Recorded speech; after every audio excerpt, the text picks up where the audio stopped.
বিসমিল্লাহির রহমানির রহিম। আসসালামু আলাইকুম। নতুন আরও একটা ভিডিও দেখার জন্য সবাইকে ওয়েলকাম করছি। আমি নাদিয়া।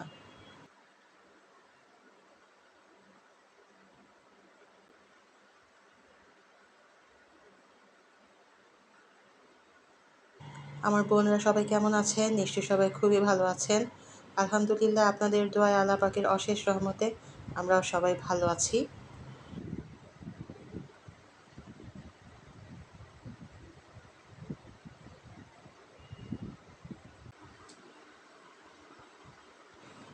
ঈদ চলে গেছে আজকে তো অনেক দিন, প্রায় 10 দিনই হবে, তাই না?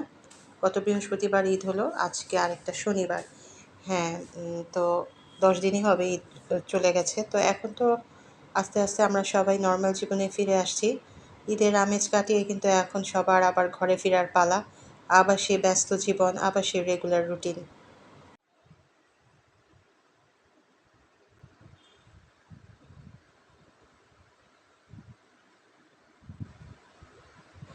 এবার অবশ্য আমার ঈদের ছুটি কাটানো হয়েছে কম, কারণ মেয়েদের পরীক্ষা তো। এই তো নেক্সট মান্থের 8 তারিখ থেকেই পরীক্ষা। তো এই জন্য আসলে ঈদ পরবর্তী আনন্দটাকে এবার একটা খুব বেশি রাখি নাই, যে আত্মীয় স্বজনের বাসায় যাওয়া বা গেস্ট আসা আমাদের বাসায়। তো অন্যান্য বার দেখা যায় যে 2টা 3টা দাওয়াত থাকে, এবার অবশ্য একটা দাওয়াতে আমি সব কিছু শেষ করেছি। যদিও আর সেই ভিডিওগুলো আপনাদের সাথে শেয়ার করা হয়নি। আসলে বাসায় দাওয়াত থাকলে না এত বেশি ব্যস্ততা থাকে, আর আমি সবার সামনে না ভিডিও করতে একটুও কমফোর্টেবল না। তো এই জন্য আপনারা আসলে আমার রেগুলার রুটিনটাই বেশি দেখতে পান, আর আমি স্বাচ্ছন্দ্য বোধ করি আমার রেগুলার রুটিনটা শেয়ার করতে আপনাদের সাথে।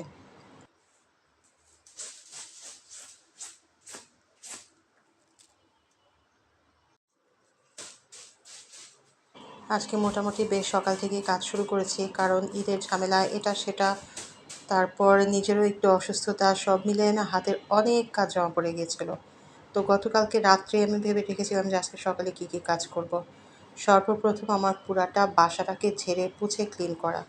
বাসাটা যদি ক্লিন থাকে তাহলে কিন্তু যে কোনো কাজ করতে মানে একটা ফুর্তি নিয়ে, একটা আনন্দ নিয়ে কাজ করা যায়, বা কাজের একটা গতি থাকে। তো মোটামুটি সকাল থেকে আজকে কাজগুলো শুরু করে দিয়েছি। তো আমার যেই মেয়েরা আমার বাসায় কাজ করে, মানে বাসার যে মেইডরা আছে, ওরা কিন্তু আলহামদুলিল্লাহ বলতে গেলে প্রায় 10 দিন ছুটি কাটালো। তো গতকালকে থেকে ওরা জয়েন করেছে। তো ওদের আশায় তো সব ফেলে রাখলে চলে না। আবার একা একা কাজ করতে সাহসও পাচ্ছিলাম না। আস্তে আস্তে তো গরমটা বেশ ভালো পড়ে গেল। আমি গরমে এবং শীতে আসলে 2টা অবস্থাতেই খুব বেশি কষ্ট করি। তো যাই হোক, আমাদের দেশে হয় বেশি গরম পড়বে, নয় বেশি শীত পড়বে। তো মোটামুটি মানে একটা আ মাঝামাঝি ওয়েদার তো খুব বেশি দিন আমাদের থাকে না। তো আমার মনে হয় সবসময় এরকম থাকলে ভালোই হতো। তো যাই হোক, কাজের মেয়েগুলো আসার অপেক্ষায় ছিলাম যে ওরা আসলে আমি সব কাজে কর্মে হাত দিব। তো আলহামদুলিল্লাহ আজকে থেকে যখন ওরা চলে আসছে, তো আমিও চিন্তাভাবনা করলাম যে আমার পুরা বাড়িটা আজকে গুছগাছ করে নিই। খুবই খারাপ অবস্থা হয়েছিল জামা কাপড় ধুলাবালি সব কিছু দিয়ে। তো সব কিছু ঝেড়ে পুছে নিলাম। আর ওদিকে আমাদের সকালের কাজগুলোও হয়ে গেছে, ব্রেকফাস্টও করা হয়ে গেছে। আর আমি এদিকে কিন্তু একটু ফ্রেশ হয়ে রান্নাবান্নাগুলো অল্প অল্প করে করে নিচ্ছি। আমি চেষ্টা করি চুলার কাছে যতটা কম সময় থাকা যায়।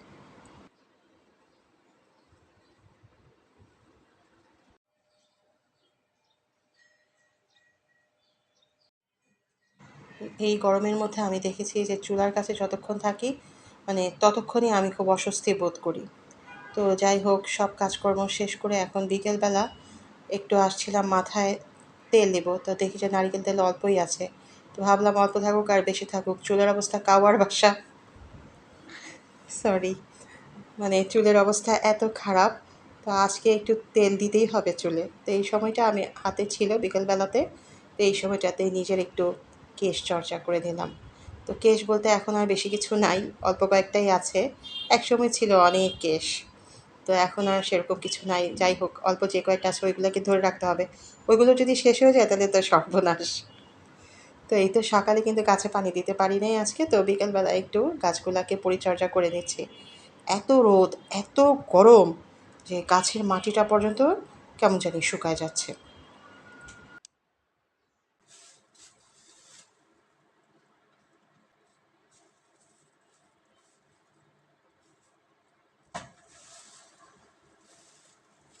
আর এখন দেখেন রাত বাজে প্রায় 9:30, ডিনার টাইম। এই সময় কাজী সাহেব বাইরে থেকে কতগুলা শিং মাছ আর কই মাছ নিয়ে আসছে। সব কাজকর্ম শেষ করে, ডিনার শেষ করে যখন ভাবছি যে শুতে যাব, তখন দেখেন এই অবস্থা। মানে উনি না আসলে দিন-রাত জ্ঞান করে না। হাতের সামনে যদি দেখে যে মাছ, তারপরে মানে উনার যদি ইচ্ছা হয়, ওটা মাছ না মাংস না কি, ওই রাত্রে ৯টা, ৯:৩০, ১০টা যাই বাজুক নিয়ে আসে।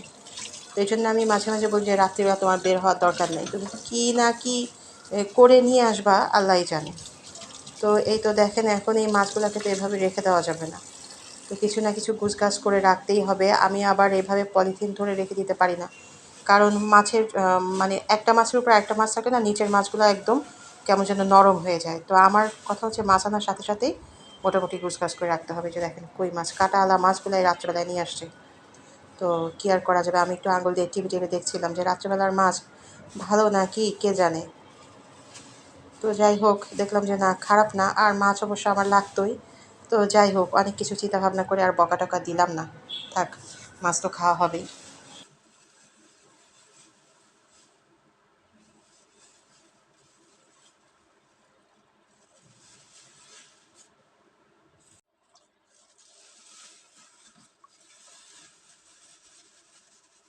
আমার আসলে anxiety একটু বেশি। মানে কোনো কিছু আমি অগোছালো দেখতে পারি না। কোথাও এক ফোঁটা পানি পড়ে থাকলেও আমার অনেক প্রবলেম। আর এই মাছ মাংস তো যত তাড়াতাড়ি আমি বক্সে ভরতে পারবো, আমার শুধু এই চিন্তাটাই থাকে।